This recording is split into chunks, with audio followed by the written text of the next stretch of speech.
मेरे सारे पाठकों को प्यार भरा नमस्कार। एक दर्द भरी किन्नर की कहानी। सुबह सुबह सभी मंदिरों में पूजा आराधना हो रहे थे। सुबह का टाइम था। मैंने अपना एक बैग लिए हुए बस स्टॉप की तरफ निकल गई।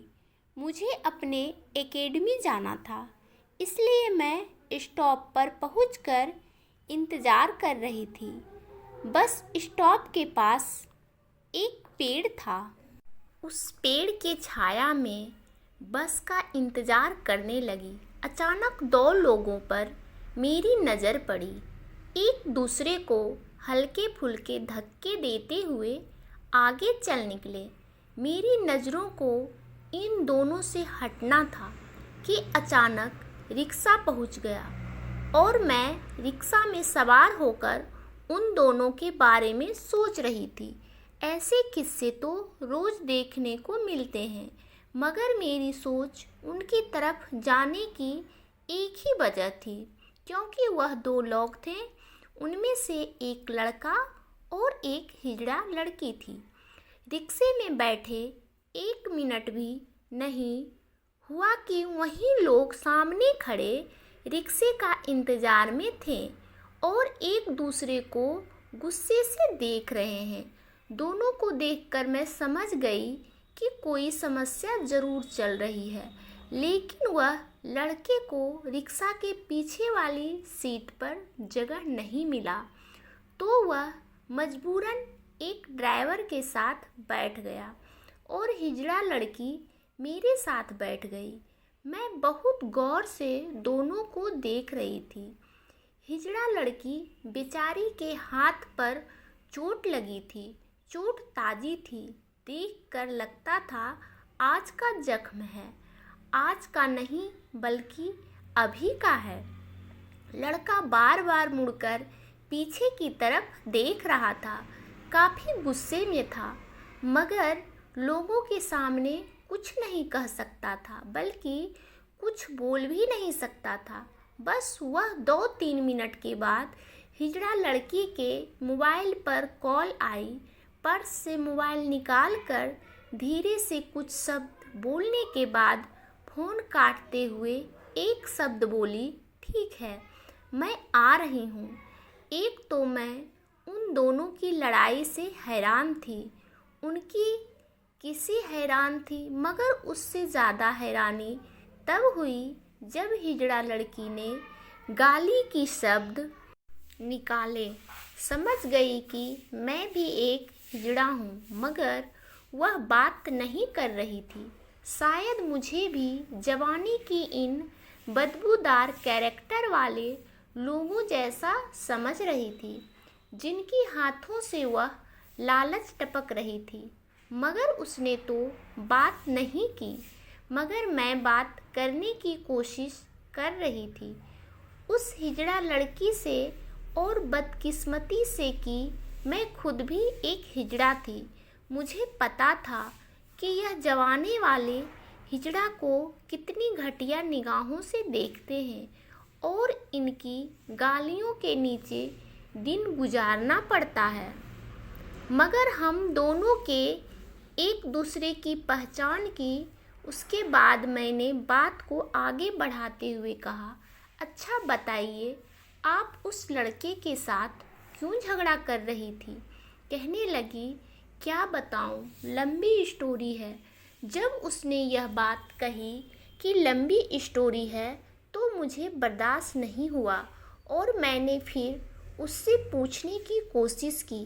कहने लगी, सबसे पहले मेरी बदकिस्मती जो कि मैं एक हिजड़ा पैदा हुई, और उसके बाद दूसरी बदकिस्मती कि एक ऐसे मोहल्ले में मेरी पैदाइश हुई जहां मुझे मुश्किल से कुछ ही लोग इंसान समझते हैं, और मेरी तीसरी बदकिस्मती कि मुझे बचपन से ही बेघर किया गया था। आखिर क्यों तुम्हें बेघर किया गया था? वजह क्या है? कहने लगी, वजह यह है कि मैं एक हिजड़ा हूँ और हिजड़ों को तब घर में रहने देंगे जब उन्हें इंसान समझेंगे। अब तक तो हमें कई इंसान ही नहीं समझता तो घर में क्या रहने देंगे। और बहुत छोटी थी, मुझे याद है घर में मेरी किसी के सामने इज्जत नहीं थी। मेरे सारे भाई बहन मुझसे अलग थलग थे और जो चाहते वह मेरे साथ कर सकते थे, मगर मुझ में हिम्मत नहीं थी उन लोगों को कुछ बोलने की। मैं बाकी भाई बहन की तरह अपने कपड़ों को अलमारी में नहीं रख सकती थी, बल्कि मेरे कपड़े को एक फटी पुरानी चादर में बांधकर घर के कोने में रख देती थी। खैर, मैं हर दर्द को बर्दाश्त करती रही। मैं जानती थी कि वक्त हमेशा रुकता नहीं है, वक्त बदलता है। और मैं मजबूर थी, क्योंकि जब मैं घर से निकलती थी तो मोहल्ले वाले लोगों की आवाज़ें मेरे कानों तक बहुत गंदी तरह से आती थी। देखो, वह जा रही है। गालियों के शब्द निकलते थे मेरे कानों को चीरते हुए। मुझे बहुत तकलीफ होती थी। उस आवाज़ से मुझे घर से निकलने ही नहीं देते। यूं ही वक्त गुजरता रहा। सब मुझसे तंग और परेशान हो गए और एक दिन सबने राय करके मुझे घर से घसीट कर निकाल दिया। सुबह 8 बजने को थे जब मुझे घर से निकाला गया। एक तो माँ जैसे नाम से मेरे ऊपर से साया उठ गया था, क्योंकि मेरी माँ पैदा करके इस दुनिया से चल बसी थी और पापा बाहर विदेश चले गए थे। जब मैं घर से निकली गई तो मेरे हाथ में सिर्फ 2 जोड़ी कपड़े दिए गए। ना मेरी आवाज़ और ना मेरी चीज़ें मेरे काम आए। मुझे दिल से सबसे ज़्यादा एक चीज़ की अफसोस हो रही थी कि मेरी माँ इस दुनिया में होती तो मुझे बेघर करने नहीं देती। आँखों से आंसू की समंदर बह रहे थे। पन्नों में 2 जोड़ी कपड़े हाथों के लिए मोहल्ले से निकल आई। मैं अब बहुत परेशान थी कि अब मैं क्या करूं, कहाँ जाऊं, किसके साथ रहूं। लेकिन उस वक्त तो मैं मोहल्ले से निकल ही गई थी, मगर मुझे आना ज़रूर यहीं पर था। घर से थोड़ी ही दूर पर एक मार्केट था। मैं मार्केट चली गई। वहाँ मोहल्ले का एक बूढ़ा आदमी बैठा था। मैं अपने लड़खड़ाते हुए कदमों को बढ़ते हुए पहुँची। अंकल नमस्ते। लता, तुम कैसी हो? सब ठीक तो है? मैं बिल्कुल ठीक हूँ। आ जाओ, यहाँ पर बैठ जाओ। कहाँ से आ रही हो? अंकल ने सवाल की और मैंने सारा अपना किस्सा सुना दिया। अंकल बहुत अफसोस से उठकर गए वहाँ से। अंकल जी, कहाँ जा रहे हैं? तुम बैठो। मैं यूँ गया और यूँ आया। 5 मिनट बाद जब अंकल वापस आ रहे थे तो दोनों हाथ में 2 गिलास लेकर आ रहे थे। अपने लिए सेब और मेरे लिए अनार का जूस। दोनों गिलास टेबल पर रखते हुए कहने लगे, आपके लिए एक अच्छा राय है मेरे पास। जी अंकल, मैं सुनने को तैयार हूँ। अच्छा तो बेटी, अगर तुम्हें घर से निकाली गई हो तो तुम्हें परेशान होने की कोई ज़रूरत नहीं है। मैं जानता हूँ कि मैं तुम्हें अपने घर तो नहीं ले जा सकता, पर हाँ, मैं तुम्हारी मदद ज़रूर कर सकता हूँ।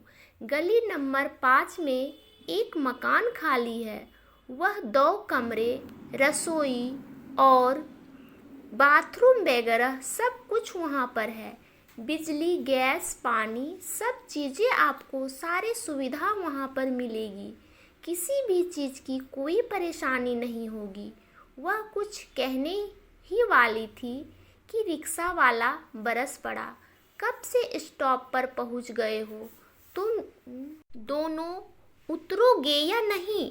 हम दोनों रिक्शे से उतर गए। मैंने उसे किराया देने से मना किया। मैं खुद किराया दी। अभी मैं स्टॉप पेड़ के नीचे दोनों खड़े थे, एक दूसरे के मुंह देख रहे थे। मैंने बातें करना शुरू की। तुम कहाँ जा रही हो? वो बोली, अभी मैं जा रही हूँ किसी दोस्त से मिलने, वहाँ कुछ काम निपटाने हैं। अच्छा तो आप एक काम करो, मेरे साथ आओ। रेलवे स्टेशन के पास एक होटल है, वहाँ चाय पीते हैं।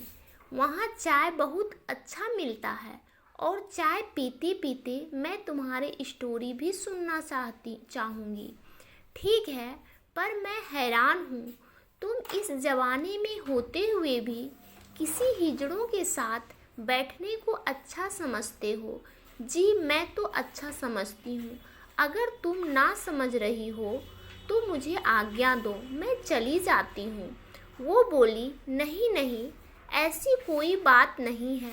मैंने वैसे जवानी वालों की हिसाब से बोली थी। अच्छा तो चलो। जी चले। फुटपाथ पर चढ़कर दोनों रेलवे स्टेशन की तरफ चले गए और मैं एक बार फिर से स्टोरी की तरफ चली गई। अच्छा तो बताइए, वह मकान का क्या हुआ जिसके बारे में अंकल ने आपको बताया? दीदी, वह अंकल ने इंसानियत के नाते मकान मुझे दे दी। अच्छा, फ्री में? नहीं है, उसने कहा यह पहला महीना है, फ्री गुजार लो और अगले महीने में कोई काम धंधा करके मुझे दे देना। 1000 रुपये किराया है।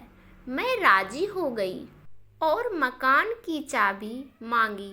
अंकल गिलास से आखिरी घूंट लेने के बाद जेब से एक छोटी सी रुमाल निकालकर मुंह साफ करते हुए कहने लगे, तुम तब तक इधर ही रहो जब तक मैं घर से चाबी लेकर ना आऊं। ठीक है अंकल, मैं इधर ही हूँ। मैं वहीं कुर्सी पर बैठी हुई थी कि एक बहुत छोटा बच्चा भीख मांगने आया। उसने भगवान का नाम लेकर हाथ आगे बढ़ाया तो मुझे तरस आया कि कोई हाथ अगर किसी की तरफ बढ़ता है तो कोई उम्मीदों के साथ बढ़ता है, और अगर कोई हाथ भगवान का नाम लेकर बढ़ाए तो उसे कभी खाली मत लौटाओ। मैंने अपने पर्स से 5 रुपये का सिक्का लड़के के हाथ में पकड़ा दिया और मैं कहने लगी, बस मेरे लिए तू भगवान से प्रार्थना कर, मेरे बहुत सारे मुश्किल हैं वह कम हो जाए। कहने लगा, ज़रूर, क्यों नहीं, मुझे यकीन है मेरा भगवान किसी को मुश्किल में नहीं छोड़ता। तुम्हारे लिए तुम्हारा रास्ते आसान कर देगा।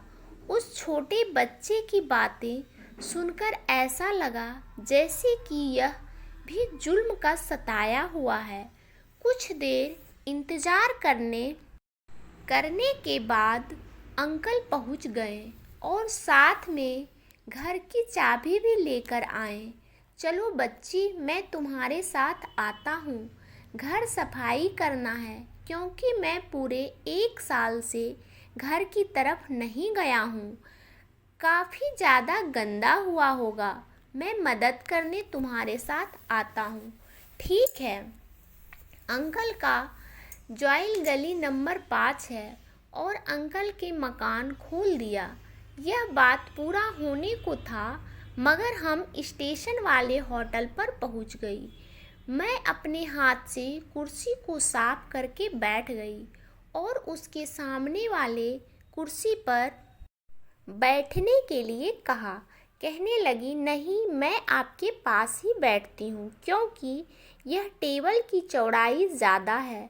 अगर मैं सामने बैठ जाऊँगी तो मुझे बात करते वक्त ज़ोर से बात करनी होगी और ज़ोर से बात करना मुझे बिल्कुल भी पसंद नहीं है। इसलिए अगर आप बोलें तो मैं आपके पास ही बैठती हूँ। ठीक है, कोई बात नहीं, बैठ जाइए। इतने में होटल वाला भी पहुँच गया।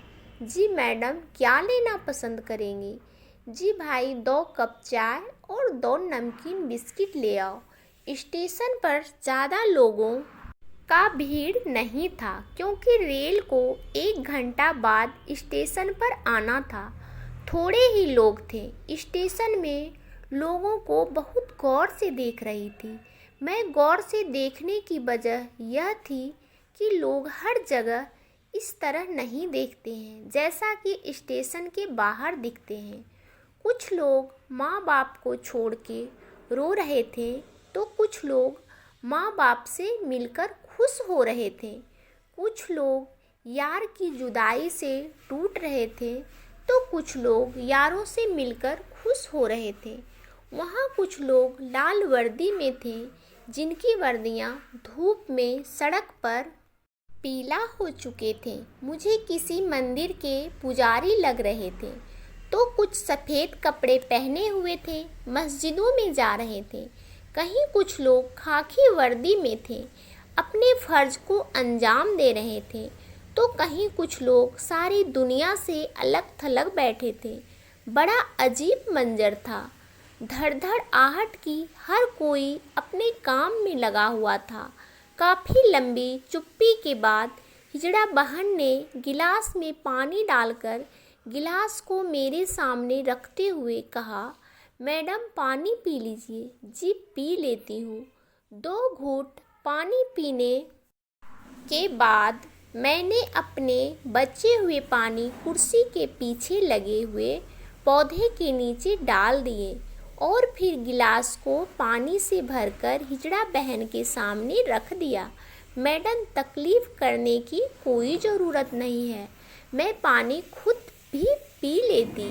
नहीं नहीं, कोई बात नहीं। अच्छा तो बताइए, मकान का किराया? जी, तो मैं और अंकल दोनों को मिलाकर बहुत खुशी खुशी मकान की सफाई की और अंकल ने 1000 के नोट मुझे पकड़ाकर निकल गए और कहने लगे, अगर कोई दरवाजे पर आए तब तक दरवाज़ा को मत खोलना जब तक कि वह अपने बारे में ठीक से बताए। अंकल, भगवान आपको खुश रखे। अंकल के साथ 1-2 घंटे बहुत खुश थी, मगर सिर्फ मैं जानती थी कि मुझ पर क्या गुजर रही है। दोपहर खाना खाने के लिए पास के होटल से रोटियां और थोड़ा सा दाल लेकर घर आई।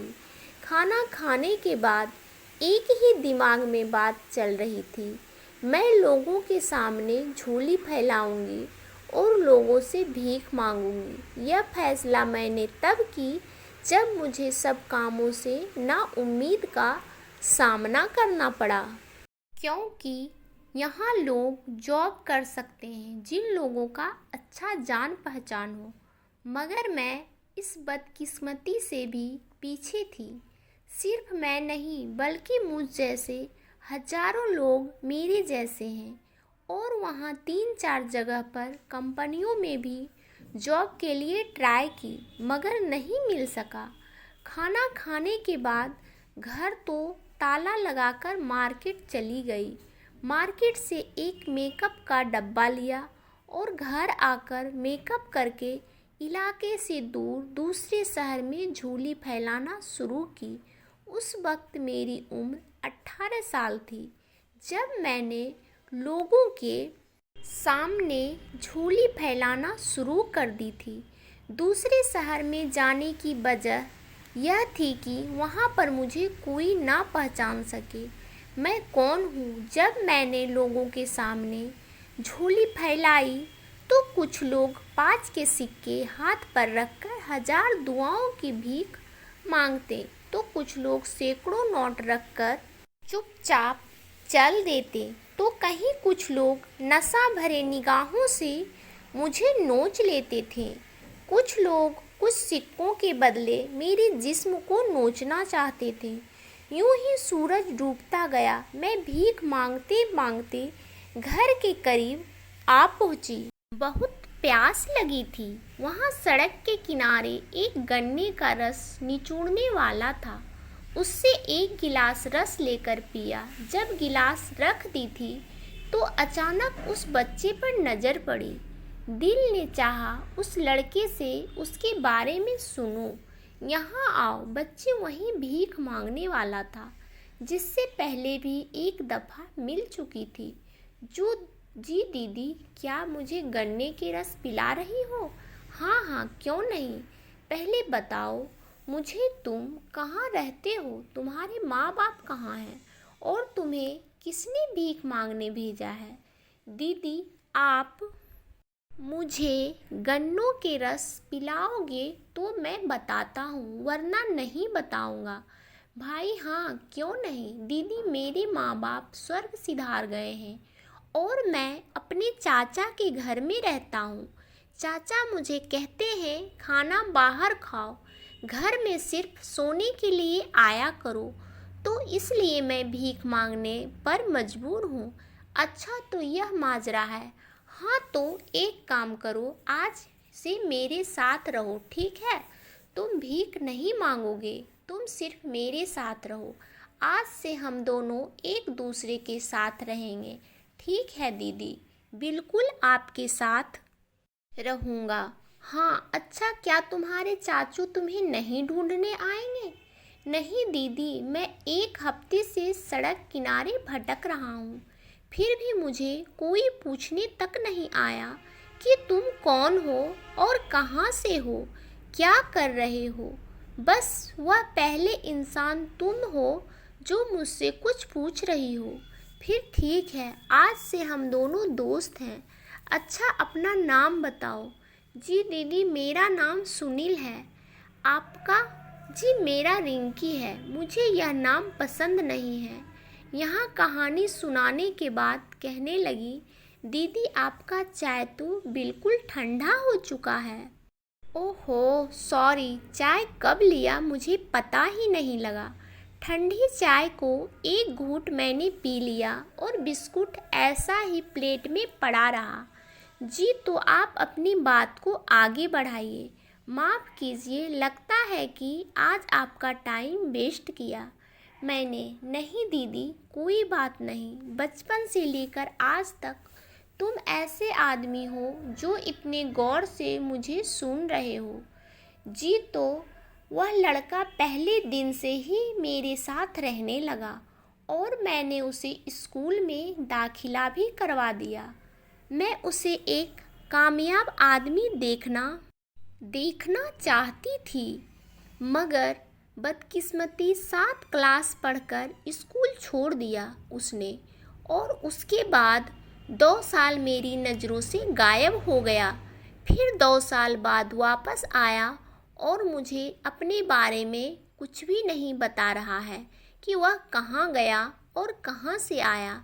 जब वापस आया तो नशे में डूबा था। जब भी उसे पैसे देती वह नशे में खर्च कर देता और मेरे साथ रोज़ाना लड़ता रहता, और आज भी मुझे बीच सड़क पर लोगों के सामने घसीटा है पैसे के लिए। आज मैं परेशान हूँ। अगर सिर्फ पैसे मांगता तो मैं उसके लिए कहीं से भी पैसे लाकर देती। अगर बदकिस्मती से वह भी कह रहा है कि तुम एक हिजड़ा हो और यह घर मेरा है, इस घर से निकलो। मेरी स्टोरी सुनने के बाद हम दोनों अपने अपने रास्ते चल निकले।